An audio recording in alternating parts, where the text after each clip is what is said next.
নদী কখনই বিপরীত হয় না, তাই নদীর মতো বাঁচার চেষ্টা করুন। আপনার অতীতকে ভুলে যান এবং আপনার ভবিষ্যতের দিকে মনোনিবেশ করুন। অনেক শান্ত নদী অশান্ত জলপ্রপাত হিসেবে শুরু হয়, তবুও সমুদ্রের সমস্ত পথে কেউ আঘাত করে না এবং ফোয়ারাও করে না।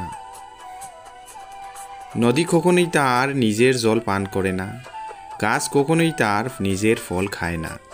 তাই জীবনে অন্যদের জন্যেও বাঁচতে শিখুন।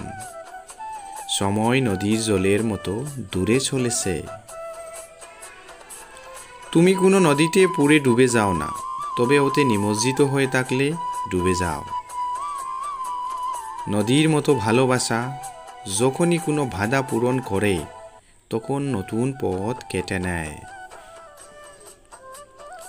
আপনি কোনো নদীর সাথে তর্ক করতে পারবেন না, এটি প্রবাহিত হতে থাকবে। আপনি এটিকে বাঁধতে পারেন, এটিকে দরকারি উদ্দেশ্যে রাখতে পারেন, আপনি এটিকে প্রতিস্থাপন করতে পারেন, তবে আপনি এটির সাথে তর্ক করতে পারবেন না। জীবন নদীর মতো, কখনো কখনো এটি আপনাকে ধীরে ধীরে বয়ে বেড়ায় এবং কখনো কখনো জলপ্রপাত কোথাও থেকে বেরিয়ে আসে। সমুদ্রতে যেমন নদী হারিয়ে যায়, তেমন স্বার্থতে সদ্গুণ হারিয়ে যায়।